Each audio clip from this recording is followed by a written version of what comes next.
Office తెలియజేసుకోవడానికి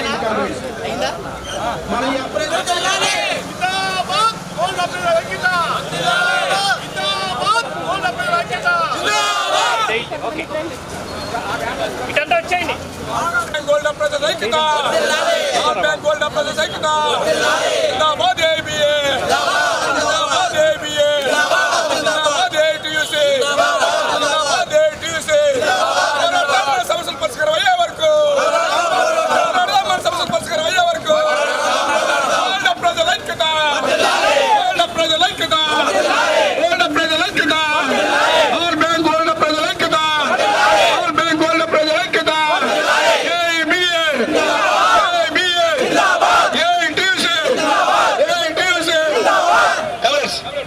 ఉంటే తీసుకుంటారు.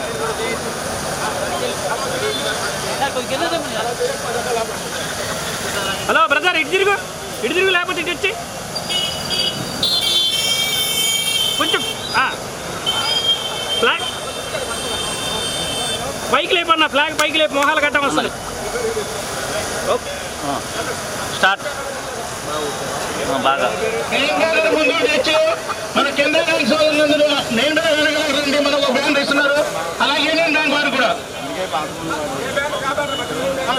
అవునా మరి వాళ్ళు ఎందుకు తీయటం, మీరు ఉన్నారు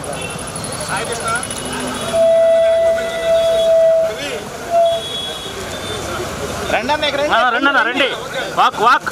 వర్ధిల్లాలి ఆల్ బ్యాంక్ ప్రజల ఐక్యత, వర్ధిల్లాలి ఆల్ బ్యాంక్ ప్రజల ఐక్యత, వర్ధిల్లాలి ఆల్ బ్యాంక్ ప్రజల ఐక్యత, వర్ధిల్లాలి ఆల్ బ్యాంక్ ప్రజల ఐక్యత. కెమెరా బండి బండి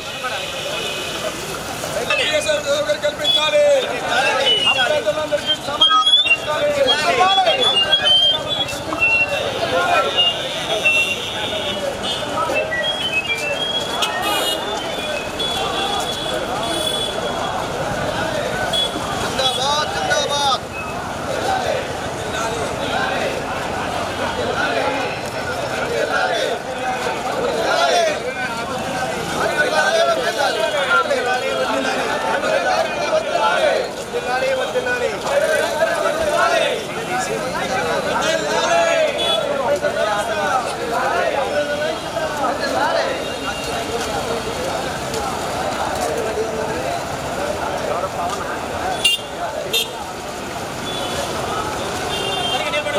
వచ్చేయండి.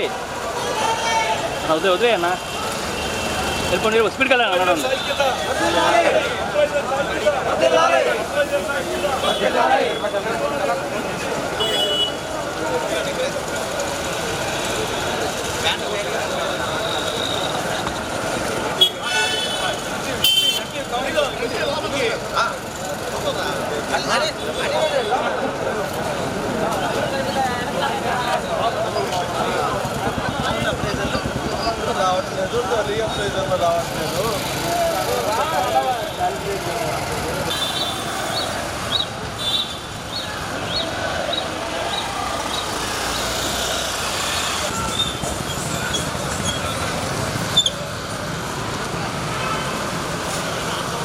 మొత్తం వెళ్ళిపోయేదాకుండా మళ్ళీ బండి మీద వెళ్ళిపోదాం.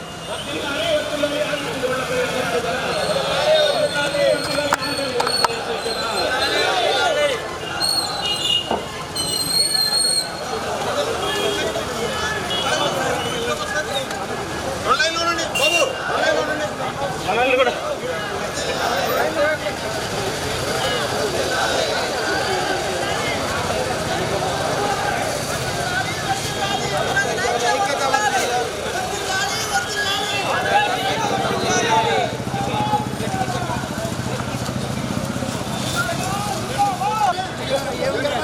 నేను పట్టుకుంటాను.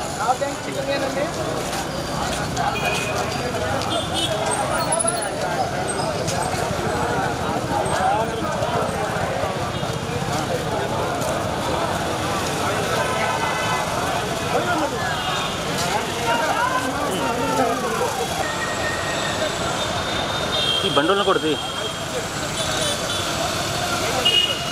బ్యాంక్ ఆఫ్ బరోడా ఇవి బాగుంది అబ్బాయి. వేసేసా ఆల్రెడీ. నరేంద్ర కుమార్ ఇటు తిరగట్లా మొత్తం ప్యాకేజ్.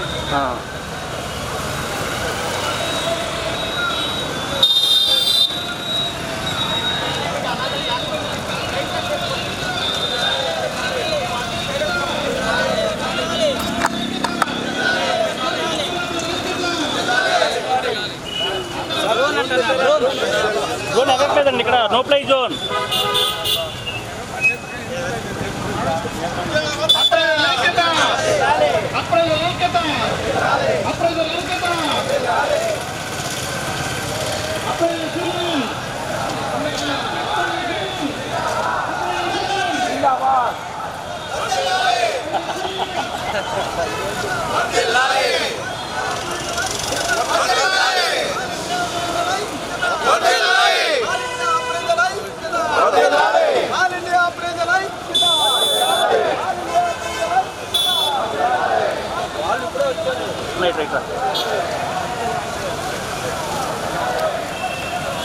కలవండి కలవండి, స్లో రండి అన్న, కల స్పీడ్గా వెళ్ళండి.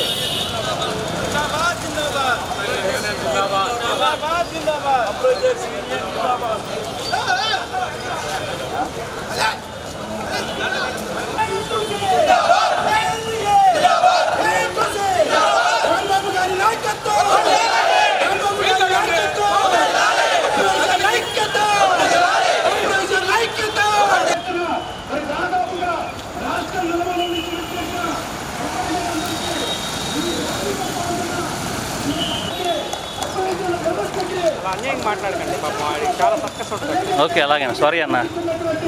అయ్యా మీరు రండి, అయ్యా రావాలయ్యా మీరు. గంట పడిపోయారు మీరు. ఇక ఆయన మరీ దారుణంగా ఉన్నాడు, బ్యానరే కనపట్ల మీరే అడ్డం వచ్చేస్తున్నారు. అయ్యా తప్పకుండా అయ్యా. వచ్చే మనం ఈ యొక్క సందర్భంగా మనం ఈ మహార్యాలని ఎంత ఘనంగా ఇంత చేసుకోవడం అనేది నిజంగా మీ అందరి తాలూకా విజయం. సో దీన్ని మనం చాలా డిసిప్లిన్ పోరాతం తప్ప మనం బాబు గారు తప్పుకోవాలి. తప్పు అన్న అన్న, పోనా తప్పుకో అన్నయ్య, తప్పుకో. జిందాబాద్ జిందాబాద్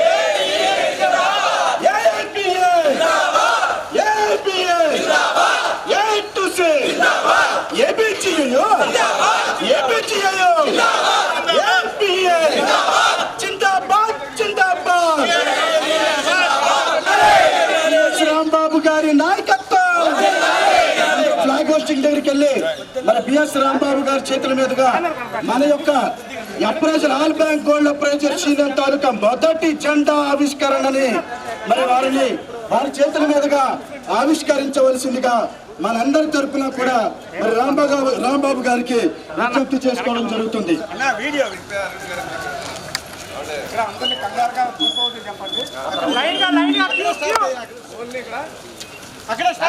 అక్కడ ఆగండి. ద్వితీయ మహాసభ మనం ప్రారంభ కార్యక్రమానికి మీ అందరికి కూడా మన రాష్ట్ర కమిటీ తరఫున విప్లవ అభినందనలు తెలియజేస్తా ఉన్నాం. ఏదైతే మన మహాసభ ప్రారంభానికి ముందుగా మన యూనియన్ పతాకాన్ని మన ఏపీఎన్టీబీ ఎంప్లాయీస్ ఫెడరేషన్ ఏఏబీఏ జాతీయ నాయకులు కమరెడ్డి రాంబాబు గారిని పతాకావిష్కరణ చేయవలసిందిగా కోరుతా ఉన్నాం. అందరూ స్వాగతం చెప్పండి.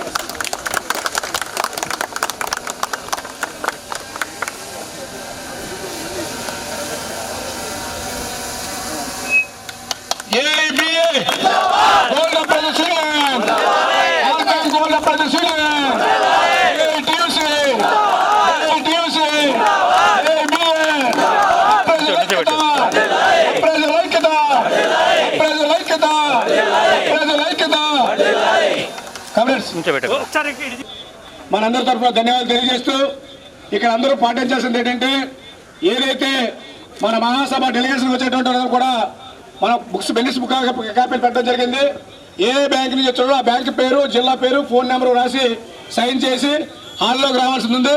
కాబట్టి దయచేసి అర్థం చేసుకోండి. కాబట్టి ఇక్కడ ఉపన్యాసం ప్రారంభం కూడా మన ఓబిఎస్ గారు కూడా వచ్చున్నారంట.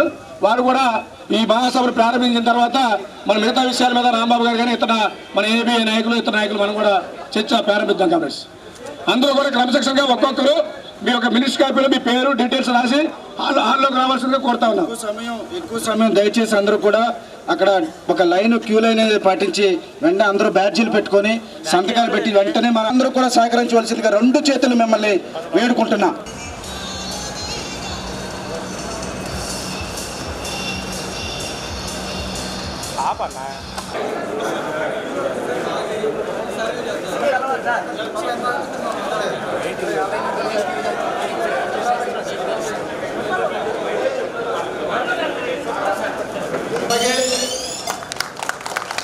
కామ్రేడ్ అతిథిగా విచ్చేసినటువంటి శ్రీ బిఎస్ రాంబాబు గారిని వేదిక మీదకి విచ్చేసి ఆశీర్వదించవలసిందిగా కోరుచున్నాం.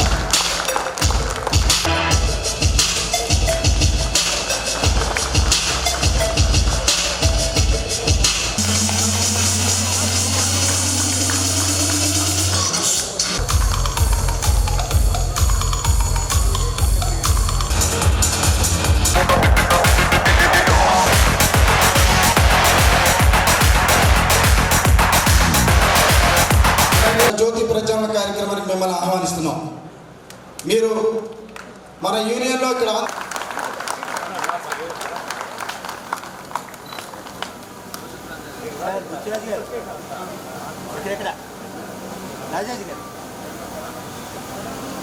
మేడం కొంచెం లోపలికి జరగాలి. మేడం పడిపోతారు, యువతలకు వచ్చేస్తారు. జరగండి సార్. సార్ కెమెరా వైపు ఫేస్ అవ్వండి. జరగండి సార్, లోపలికి జరగండి.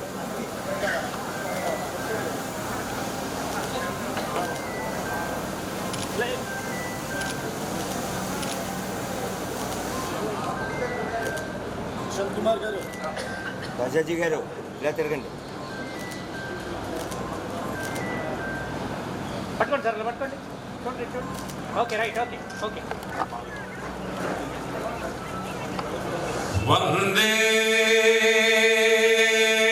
నిరంతర సమస్త కళాకలాపం సంవత్కరం భవహరం గిరిజాకుమారం లంబోధరం గజముఖం ప్రణవస్వరూపం లక్ష్మీ గణేశమఖిలాశ్రిత కల్పపూజం. ఓం శాంతి. Thank you. ఈ యొక్క సభని కొనసాగించవలసిందిగా రవీంద్రనాథ్ గారిని మనస్ఫూర్తిగా కోరుకుంటున్నాను.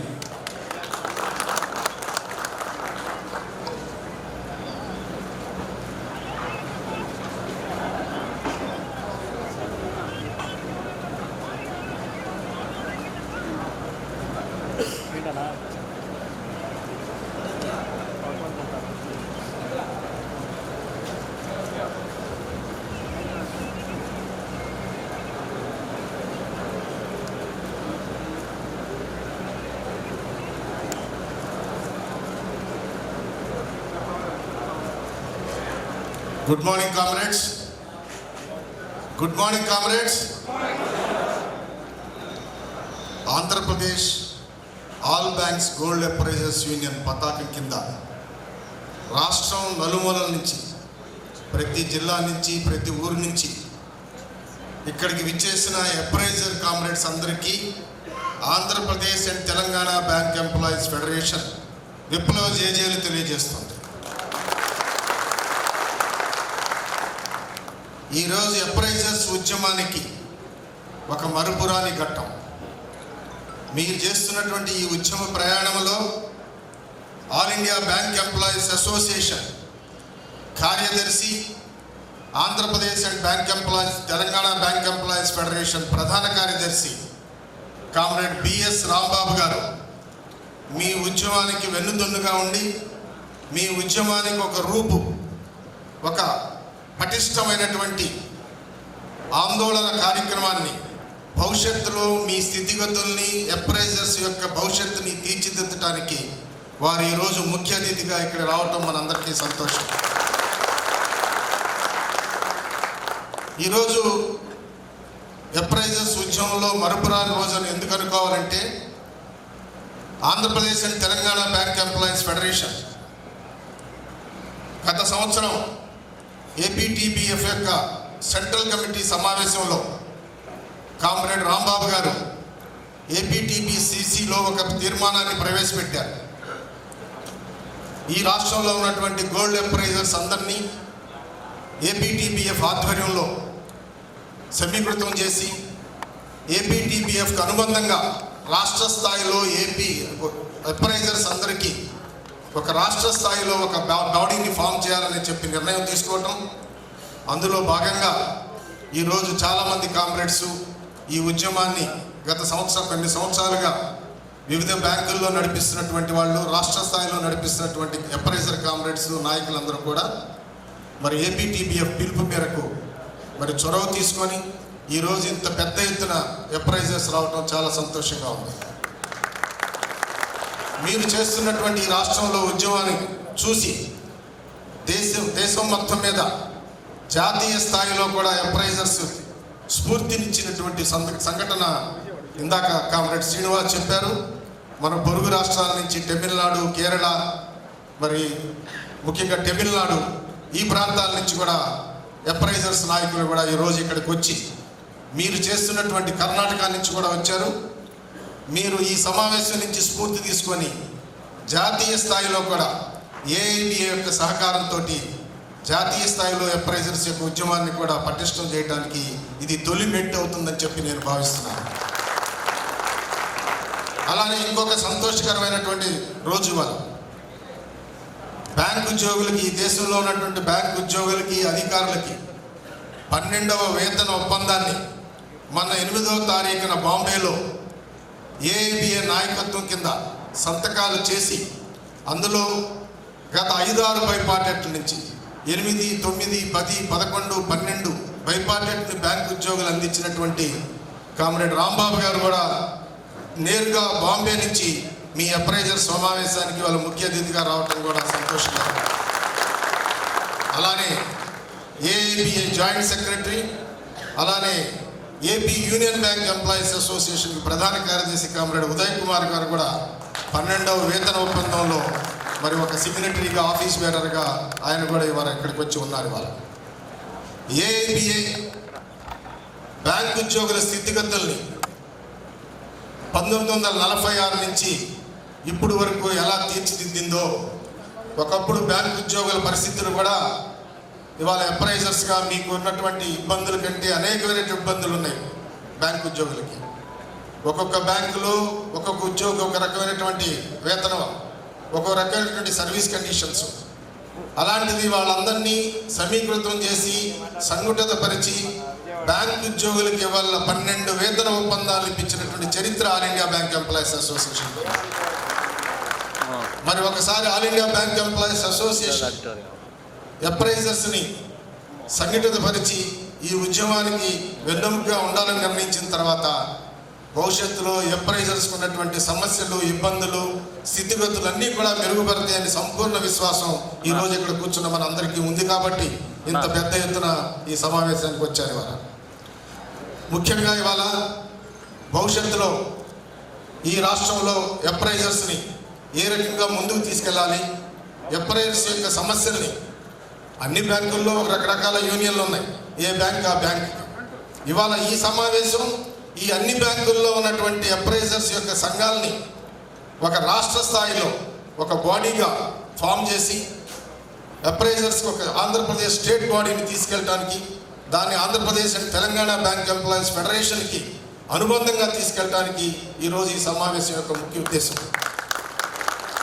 సో మరింత సమయం తీసుకోకుండా భవిష్యత్తులో ఈ ఉద్యమం ముందుకెళ్లాలని, దానికి AIBA Andhra Pradesh Telangana bank employees federation comrade Rambabu గారి నాయకత్వం కింద మీకు చేదోడు వాదోడుగా ఉంటుందని, అండదండలుగా ఉంటుందని, మీకు మార్గదర్శకంగా ఉంటుందని తెలియజేస్తూ, అందులో భాగంగానే ఇవాళ ఏపీటీబీఎఫ్లో ఉన్నటువంటి ముఖ్య నాయకులు, ఏపీటీబీఎఫ్ ఆఫీస్ బేరర్స్, అలానే Krishna district bank employees coordination committee ప్రధాన కార్యదర్శి comrade Ramesh, president comrade Subbarao, అలా AP union bank employees association యొక్క అధ్యక్షుడు కామ్రేడ్ కాళే శ్రీనివాసరావు, దాని యొక్క ట్రెజరర్ కామ్రేడ్ సుమన్, ఇలాంటి నాయకులందరూ కూడా, అలానే ఇండియన్ బ్యాంక్ కు సంబంధించినటువంటి అధ్యక్షుడు కామ్రేడ్ రాధాకృష్ణ గారు, వీళ్ళందరూ కూడా వచ్చారంటే మీ ఉద్యమానికి వెన్నెముకగా ఉంటాం, మీకు అండదండగా ఉంటామని మీకు తెలియజేయడానికి వాళ్ళందరూ కూడా ఇవాళ ఇక్కడ వచ్చేసి ఉన్నారు.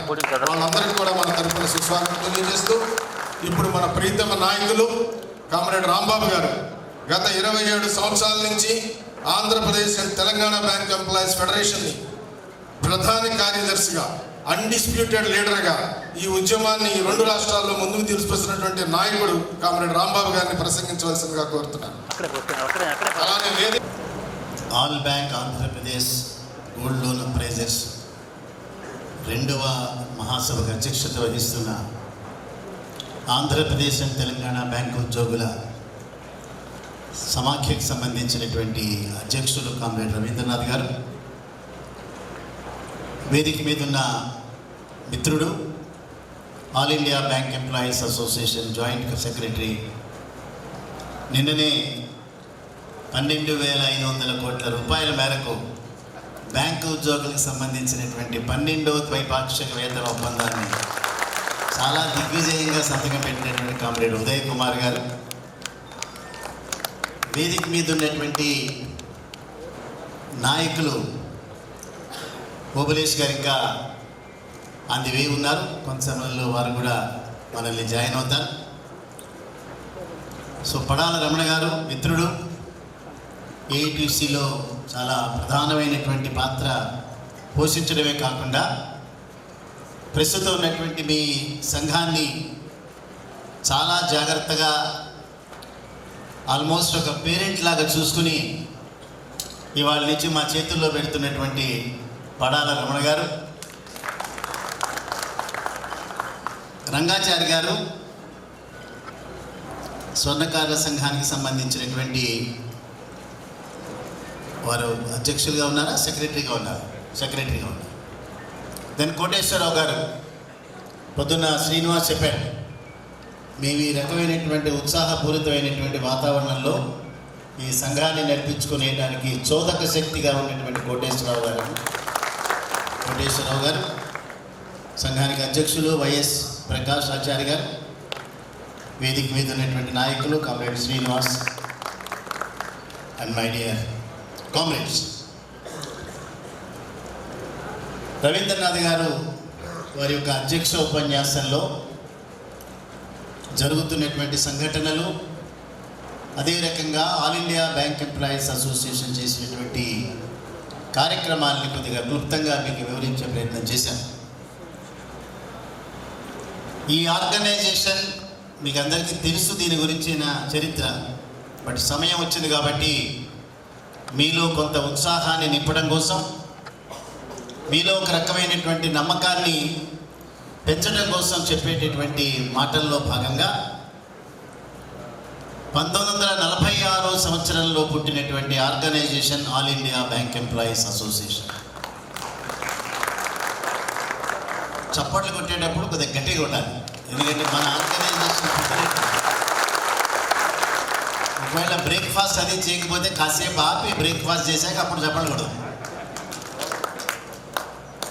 ఇవాళ మనకు ఒక పండగ రోజు. ఇవాళ కాన్ఫరెన్స్ అనేటటువంటిది రాబోయేటటువంటి 3 సంవత్సరాల కాలంలో మనం తీసుకోబోయేటటువంటి నిర్ణయాలు, అవి అమలు చేసేటటువంటి విధానాలు, ఇవన్నీ కూడా మనం చాలా విపులంగా చర్చించుకునేటటువంటి అవకాశం ఉన్నటువంటి కాన్ఫరెన్స్. మళ్ళీ రావు ఇటువంటి కాన్ఫరెన్స్. శ్రీనివాస్ నాకు చెప్పలేదు ఎంత దీనికి ఖర్చు పెడుతున్నాడు అన్నది, కానీ లక్ష్యాలు లేనిదే ఇవాళ రేపు ఏ సమావేశాలు కూడా రావు. ఇవన్నీ మీరు కాంట్రిబ్యూట్ చేసిందే. ఆయన ఏమి రిజర్వ్ బ్యాంక్ దగ్గరికి వెళ్ళి సపరేట్గా దాన్ని ప్రింటింగ్ చేసి తీసుకురాలేదు. సో మనం కాంట్రిబ్యూట్ చేసినటువంటి డబ్బుతో దాదాపు 1000 మంది పైచిలకు అప్రైజర్స్ అందరూ రాష్ట్ర వ్యాప్తంగా అనేక జిల్లాల్లో పనిచేస్తున్న వాళ్ళు సమావేశాల్లో అటెండ్ అవ్వటం అనేటటువంటిది రాబోయే రోజుల్లో మనం తీసుకోబోయే నిర్ణయాల అమలు ద్వారా సాధించేటటువంటి ప్రయోజనాలని పండగ చేసుకునేటటువంటి రోజు ఈరోజు. చప్పటి కొట్టరా? నేను ప్రతిసారి చెప్పాలంటే కష్టం. మీ గురించి చెప్పినప్పుడు, మంచి మాటలు చెప్పినప్పుడు మీ అంతా మీరు చప్పట్లు కొడితే బాగుంటుంది. అయితే నేను అడుగుతూనే ఉంటాను అట్లా చప్పట్లు కొట్టమని. ఈ దేశంలో కాదు, ఈ ప్రపంచంలో కాదు, ఎక్కడా కూడా అయాచితంగా ప్రయోజనాలు వర్కర్స్కి వచ్చినటువంటి సందర్భాలు ఎక్కడా లేవు. జ్ఞాపకం పెట్టుకోండి. మీ అందాన్ని చూసో, మీ పర్సనాలిటీని చూసో, లేదా మీరు వేసుకునే బట్టలను చూసో అర్జెంటుగా నరేంద్ర మోడీ గారు అక్కడి నుంచి దిగొచ్చి ఎంత మీ ఇంక్రీజ్ చేయమంటారో మీ వేతనాలు ఎవరు అడగరు. మనం చేసేటటువంటి పోరాటాల ద్వారా మాత్రమే అవన్నీ కూడా సాధ్యమయ్యేటటువంటి అవకాశం.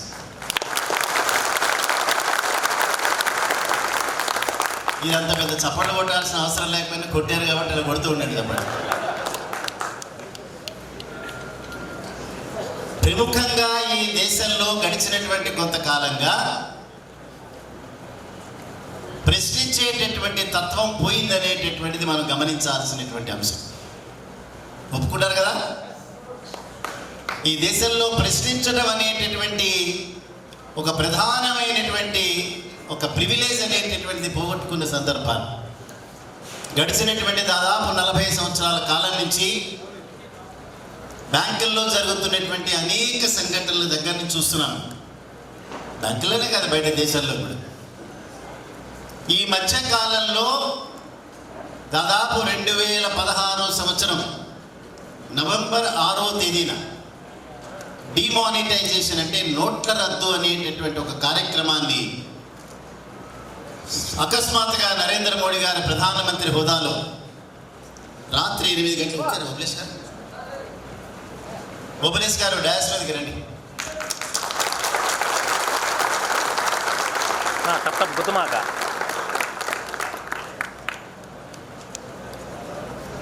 ఓబులేష్ గారిని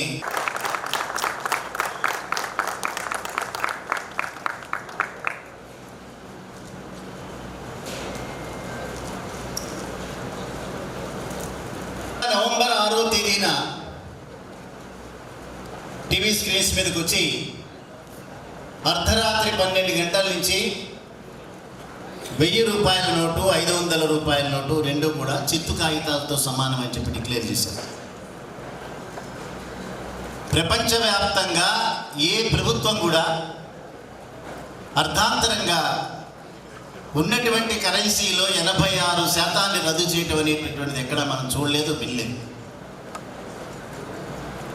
దాని ఫలితం ఏమిటంటే అనేక మంది రోడ్ల బండ్ల మీద వ్యాపారాలు చేసేటటువంటి వాళ్ళు, రోజు కూలీ చేసేటటువంటి వాళ్ళు, భారతదేశంలో వారి సంఖ్య దాదాపు 80-90 కోట్ల పైనే ఉంది.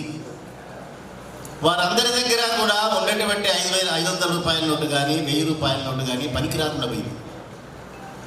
పొద్దున్నే తెల్లవారుగానే పిల్లలకు కొనేటటువంటి పాలు కానీ, మనం కొనుక్కునేటటువంటి నిత్యావసరాలు కానీ ఏది కూడా కొనలేనటువంటి పరిస్థితి. బ్యాంకు ఉద్యోగస్తులుగా మేము కూడా దాదాపు 50 రోజుల పాటు దేశం అంతా అతలాకుతలం అయిపోయింది. చేతుల్లో డబ్బున్నా దానికి విలువ లేదు, బ్యాంకుల్లో డబ్బున్నా దానికి సంబంధించినటువంటి అవకాశం లేదు డ్రా చేసుకోవడానికి. 50 రోజులు ఈ దేశం అతలాకుతలం అయినా కూడా ఒక్కటంటే ఒక్కటి సరైనటువంటి నిరసన ప్రదర్శన జరగలేదు ఈ దేశం. పాలిస్తున్నటువంటి వర్గాలకు సంబంధించిన వాళ్ళు దాన్ని సమర్థిస్తూనే ఉన్నారు. స్విట్జర్లాండ్ దేశంలో ఉండేటటువంటి నల్ల డబ్బుని వెలికి తీసేటటువంటి ప్రాసెస్లో మాత్రమే ఇదంతా నోట్ల రద్దు జరిగిందని వాదించారు. స్వయాన సుప్రీంకోర్టుకి ఇచ్చినటువంటి అఫిడవిట్లో 4 లక్షల కోట్ల రూపాయల నల్లధనాన్ని వెలికి తీసేటటువంటి ప్రాసెస్లో మేము ఇంత మంచి నిర్ణయం తీసుకుంటే కొంతమంది దీన్ని ప్రశ్నిస్తున్నారని చెప్పి ఇన్ రైటింగ్ అఫిడవిట్ ఫైల్ చేసినారు. అల్టిమేట్గా 50 రోజుల తర్వాత మొత్తం నల్ల డబ్బంతా తెల్ల రంగు పులుకుని బ్యాంక్ లోపలికి వచ్చేసింది. 4 లక్షల కోట్ల రూపాయలు కాదు కదా, 4 కోట్ల రూపాయలు కూడా నల్లధనాన్ని పట్టుకోలేదు.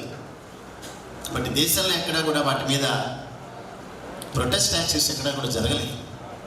ఎందుకని ఈ ప్రధానమైనటువంటి ప్రశ్న మేము ముందు పెడుతున్నానంటే గడిచినటువంటి చాలా కాలంగాను ప్రస్తుతం కానీ లేదా ఫ్యూచర్లో కానీ ప్రజాస్వామ్య పద్ధతిలో కనుక ఆందోళన కనుక మనం చేయలేకపోతే మనల్ని మెచ్చి ఎవరో ప్రభుత్వాలు ఇంకొకళ్ళు మనకి సంబంధించినటువంటి వేతనాల్లో పెంపు చేస్తారని ఎవరైనా అనుకుంటే అంతకు మించినటువంటి వేరే రకమైన ఆలోచన లేదు అని మాత్రమే చెప్పదలుచుకున్నాను.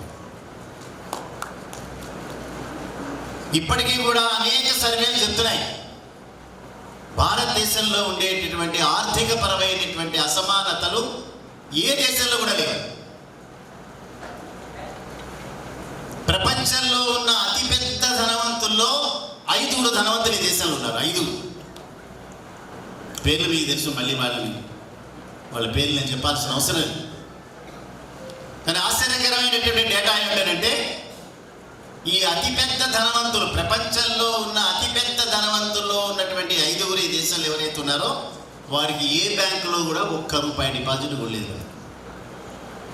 అడ్వాన్సెస్ ఉన్నాయి, బారోయింగ్స్ ఉన్నాయి. అదే రకంగా ఈ ప్రపంచంలో ఉన్న అతిపెద్ద దరిద్రులు కూడా ఈ దేశంలోనే ఉన్నారు. రీసెంట్గా లెక్కల ప్రకారం చూస్తే 60 కోట్ల మంది దారిద్ర్య రేఖ దిగువన ఉన్నారు. రోజుకి ₹168 కూడా సంపాదించలేనటువంటి కుటుంబాలు, వ్యక్తులు 60 కోట్ల మంది ఉన్నారు దేశం.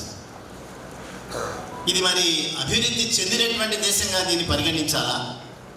మొన్ననే నీతి ఆయోగ్ రిలీజ్ చేసినటువంటి లెక్కల ప్రకారం కనుక చూస్తే అసలు ఈ దేశంలో పేదరికం మటుమాయం అయిపోయిందని మాట్లాడుతున్నారు. పేదరికం లేదండి ఈ దేశంలో. అందరూ కూడా ₹168 సంపాదించేస్తున్నారు. పొద్దున్నే సాయంత్రం దాకా ఏదో సినిమాలో బ్రహ్మానందం చెప్పినట్టుగా పండగ చేసుకుంటున్నారు అందరూ. సరిపోక అసలు ₹168 ఎట్లా ఖర్చు పెట్టాలో తెలియక తలకిందులు అయిపోతున్నారు అందరూ కూడా. అది నీతి ఆయోగ్ చెప్పినటువంటి సారాంశం. అటువంటి పరిస్థితుల్లో మధ్యతరగతి కుటుంబాల్లో ఉన్నటువంటి మీలాంటి వ్యక్తులు నా సర్వీస్ కండిషన్ ఇంప్రూవ్ కావాలని కోరుకున్నా సాధ్యమయ్యేటటువంటి పరిస్థితి కాదు అని మాత్రమే తెలుసుకోవాలి. మొన్ననే 2 రోజుల క్రితం మేము ముంబై నగరంలో ₹12,500 కోట్ల సంబంధించినటువంటి ద్వైపాక్షిక వేతన ఒప్పందాన్ని సంతకం పెట్టాం. సంతకం పెట్టి బయటకు వచ్చాను. బయటకు వచ్చి ట్యాక్సీ ఎక్కాను. న్యాచురల్గా పెద్ద సంఘటన కాబట్టి, ఎకనామికల్ డిమాండ్ని అచీవ్ చేశాం కాబట్టి కొంతమంది, కొన్ని సంఘాలు, కొంతమంది వ్యక్తులు అక్కడ డ్యాన్సులు చేస్తున్నారు డబ్బులు పెట్టి. నేను ట్యాక్సీలో కూర్చున్నా. ట్యాక్సీ డ్రైవర్ అడిగినాడు, ఏం సార్ ఏమైనా పెళ్లి జరుగుతుందా ఏంటి హడావిడంతా? పెళ్లి కాదు కానీ ఇక్కడ బ్యాంక్ ఎంప్లాయీ సంబంధించిన మరొకసారి వేజ్ రివిజన్ జరిగింది అని చెప్పి. ఏం సార్ బ్యాంక్ ఎంప్లాయీస్ ఈ దేశాన్ని లూట్ చేసింది సరిపోవట్లేదా, ఇంకా వాళ్ళు ఇంకా దోచుకోదలుచుకున్నారా అన్నాడు. ప్రత్యక్షంగా నాతో అన్నమాట చెప్తున్నాడు. అంటే వేజ్ రివిజన్ మీద సంతకాలు పెట్టి బయటకు వచ్చిన తర్వాత మొట్టమొదటి అప్రిసియేషన్ ట్యాక్సీ డ్రైవర్ దగ్గర నుంచి. దేశాన్ని దోచుకోవడానికి మీకు ఇంకా ఆకలి తీరలేదా? అది ఆయన మాట్లాడిన మాట.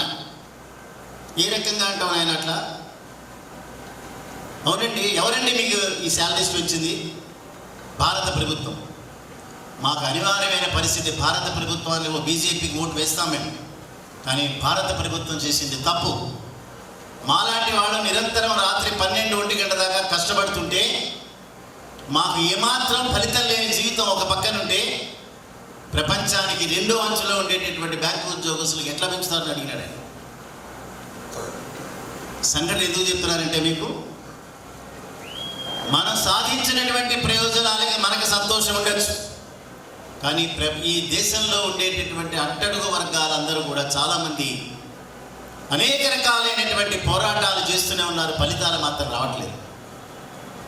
ఫలితాలు రావడం అంత ఈజీ కాదు.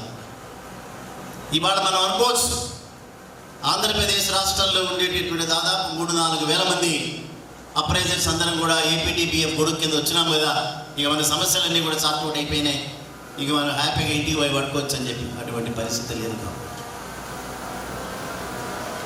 పోరాటాల ఫలితంగా మాత్రమే ప్రయోజనాలు వస్తాయి. ప్రపంచంలో ఉన్నటువంటి సింపుల్ సిద్ధాంతం. త్యాగాల ఫలితంగా మాత్రమే ప్రయోజనాలు సిద్ధిస్తాయి. ఇవాళ నేను చూస్తున్నా, బహుశా మీకు నాలెడ్జ్లో ఉండే ఉంటుంది. వేజ్ డివిజన్ మీద సంతకాలు పెట్టామని బయటకు వచ్చి చెప్పిన వెంటనే సార్ 5 డే బ్యాంకింగ్ ఏమైంది సార్? ఉద్యోగస్తులు రిటైర్ అయిన వాళ్ళకి పెన్షన్ అప్డేషన్ ఏమైంది? 2010వ సంవత్సరం తర్వాత రిక్రూట్ అయిన వాళ్ళకి పాత పెన్షన్ స్కీమ్ ఎప్పుడు అమలు చేస్తున్నారు? అంటే సాధించినటువంటి 12,500 కోట్ల రూపాయలకి ఏమాత్రం విలువ లేదు. అది అన్నమాట. బాగా తినేసిన తర్వాత మధ్యాహ్నం లంచ్, సాయంత్రం డిన్నర్, ఓ మంచి స్వీట్ పెడదామన్నా కూడా ఎవరు తినరు, కడుపు నిండింది సార్ చాలా.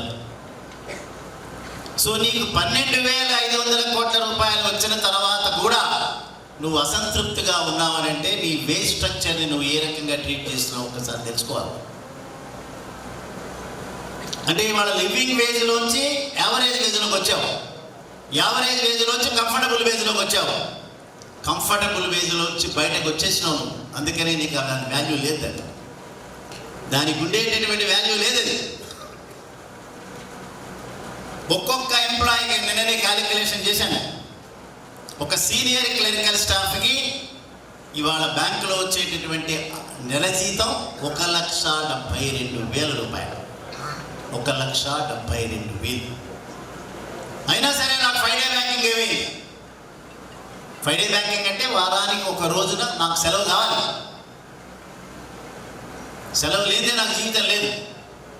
పైన సంతకాలు పెట్టి కిందకు వచ్చాం, ఒక 20 మంది పోస్టర్లు పట్టుకుని డిస్ప్లే చేస్తున్నారు, సార్ 5 డే బ్యాంకింగ్ ఎప్పుడు వస్తుంది? వారానికి ఎన్ని రోజులు బ్యాంకింగ్ దినాలు ఉండాలనేటటువంటిది అది ఎంప్లాయీ డిమాండ్ ఎట్లా అవుతుంది? అది యాజమాన్యాలు పెట్టాల్సింది. ఇవాళ మనం కోరుకుంటాం, బట్ ఈ దేశంలో నిర్ణయం తీసుకోవాల్సినటువంటి ప్రభుత్వం అనేక మంది మీద డిపెండ్ అయ్యి స్టేక్ హోల్డర్స్ చాలా మంది అనేక మంది మాట్లాడుతున్నారు. వారానికి 5 రోజులు కాదు, వారానికి 8 రోజులు బ్యాంకింగ్ ఓపెన్ చేయండి. ఎందుకని మనం డిజిటల్ బ్యాంకింగ్ కొట్టంగానే 1 ప్రెస్ ఇది వస్తుంది, 2 ప్రెస్ అది వస్తుంది, అల్టిమేట్గా ఏది రాదు. హోమ్ బ్రాంచ్ని కన్సల్ట్ చేయమండి. కానీ హోమ్ బ్రాంచ్ ఎక్కడుంది? మనందరికీ అది ఎక్స్పీరియన్సే కదా. దాదాపు 10 నిమిషాలు దాంట్లో కొడుతూనే ఉంటాం. అన్నీ నొక్కి నొక్కి మన వేళ్ళన్నీ పాడవుతుంటే అల్టిమేట్గా you better consult the home branch, matter is over. So ఇటువంటి పరిస్థితుల్లో నేను ఒకరినో ఇద్దరినో ఉద్దేశించి విమర్శించడం కాదని చెప్పేది. దాదాపు 36 నెలలు నెగోషియేట్ చేసినటువంటి సందర్భాలు ఉన్నాయి. 11వ ద్వైపాక్షిక వేతన ఒప్పందంలో 36 నెలలు నెగోషియేట్ చేసుకున్నారు. అప్పుడు విమర్శించారు చాలామంది, ఏంటండి ఇంత డీలేనా, బ్యాంక్ ఎంప్లాయీలు తినాలా వద్దా? ఈసారి 6 నెలల్లో కంప్లీట్ చేశారు. ఏంటండి అప్పుడు ఎట్లా చేశారు? ఏది వేజ్ రీజన్ ఏంది అసలు? ఇది మాల్థూసియన్ థియరీ ఆఫ్ ఎకనామిక్స్ చాలామంది చదువుకుని ఉంటారు, మీరు గ్రాడ్యుయేషన్, నేను కూడా చదువుకున్నాను.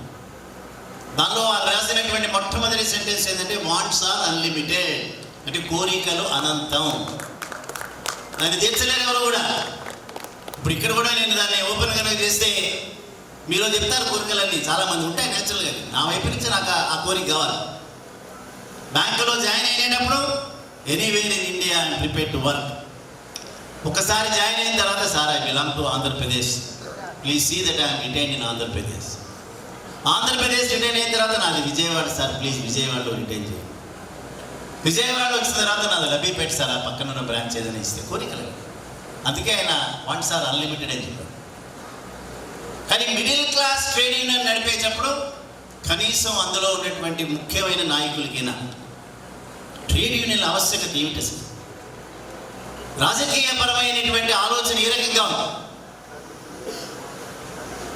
ఇవాళ ఎన్నికలు అవుతున్నాయి. నరేంద్ర మోడీ గారి విశ్వరూపం మే జూన్ తర్వాత తెలుస్తుంది. ప్రస్తుతం ఆయన చాలామంది కార్పెట్ కింద దోసేస్తున్నారు, ఇవన్నీ ఇప్పుడు వద్దులే, తర్వాత దిద్దాంలే. సో 24 జూన్ తర్వాత అసలు సినిమా మొదలవుతుంది ఈ దేశంలో. ఏమిటి అసలు సినిమా? First banking privatisation. అంటే ఇంతకాలానికి 69వ సంవత్సరంలో జాతీయం కాబడినటువంటి బ్యాంకుల యొక్క ప్రైవేటీకరణ మళ్ళీ తిరిగి అంబానీల చేతుల్లో, అదానీల చేతుల్లో, మరొకరి చేతుల్లో వెళ్ళిపోతాయి బ్యాంకులు. వెళ్ళడానికి రంగం సిద్ధమైంది. రమణ ఇక్కడే ఉన్నాడు, విశాఖపట్నం స్టీల్ ప్లాంట్ ఆందోళన జరుగుతున్నాయి. 600 రోజులు, 700 రోజులు, ఇవన్నీ తాత్కాలికంగా మాత్రమే పక్కన పెట్టారు. నిర్మలా సీతారామన్ గారు అనేక సార్లు చెప్పారు, మేము తాత్కాలికంగా మాత్రమే పక్కన పెట్టాము, మేము దానిలో విరమించుకోలేదని. పాపం ఆ మహాతల్లి ఎవరి చేత ఇప్పటిదాకా ఎప్పుడు ఎలక్ట్ కాలేదు, డైరెక్ట్గా ఇన్స్టాల్ చేయబడి సర్పంచ్గా కూడా ఎలక్ట్ అవ్వలేదు. ఎంత అద్భుతమైనటువంటి నాయకురాలంటే ఆవిడ, ప్రజాస్వామ్యం మీద నమ్మకున్న నాయకురాలు. కరోనా తీవ్రతగా ఉన్నటువంటి సమయంలో బ్యాంకు ఉద్యోగస్తులు టపటప వాళ్ళ ప్రాణాలు రాలిపోతుంటే ఎవరో అడిగారు జర్నలిస్టులు అందరూ, అమ్మా ఈ సమయం కాదు కదా ఇది, ప్రైవేటీకరణ అనేటటువంటిది ఇప్పుడు ఎంతకంటే ఆ ఇష్యూని, బ్యాంకులకి రావడమే ఒక పెద్ద సాహసం కింద బ్యాంకు ఉద్యోగస్తులు వస్తున్నారు, అన్నిటికీ మాస్కులు కట్టుకుని సర్వీస్ చేస్తున్నారు, ఎవరెవరు ఉంటారో ఎవరెవరు పోతారో తెలియనటువంటి పరిస్థితి. ఈ సమయంలో కూడా మీరు బ్యాంకుల ప్రైవేటీకరణ అంటే భావ్యం కాదు కదా అని అడిగితే మా తల్లి ఏమంటారంటే, కరోనా తీవ్రత ఎక్కువగా ఉన్నా సరే మా ప్రైవేటీకరణ ప్రక్రియ ఆగదు అని చెప్పి. ఎంత అద్భుతంగా మాట్లాడింది కదా, చప్పట్లు కొట్టాలి, సన్మానం చేయాలి. కనీసం అంత మహానుభావురాలు. బ్యాంకు ఉద్యోగస్తుల జీవితాలు పోతే పోయినాయి, మేము బ్యాంకులను మాత్రం అమ్మేస్తాం. ఇంత ఆశ్చర్యం కదా. అటువంటి ప్రభుత్వాల దగ్గర నుంచి రేపు మీరు ఆందోళన చేసి మీ ప్రయోజనాలు తీసుకోవాలి. చిన్నగా అయ్యేటటువంటి వ్యవహారాలు కాదు ఇవన్నీ. నాకు ఉద్యోగ భద్రత కావాలి, ప్రధాన డిమాండ్. పొద్దున శ్రీనివాస్ షౌట్ చేస్తున్నాడు, ఉద్యోగ భద్రత కావాలి. అసలు బ్యాంకు ఉద్యోగస్తులకే ఉద్యోగ భద్రత ఉండడానికి వీల్లేదని వాళ్ళు వాదిస్తుంటే అప్రైజర్ వస్తుందా డిమాండ్? రావాలంటే ఏం చేయాలి? కథన రంగంలోకి ఏ రకంగా దూకాలి, దూకిన తర్వాత ఏ రకంగా సస్టైన్ అవ్వాలి, అన్నిటికీ రైతుల ఆందోళన అనేటటువంటిది ఆదర్శం కావాలి కామ్రేడ్స్. మరి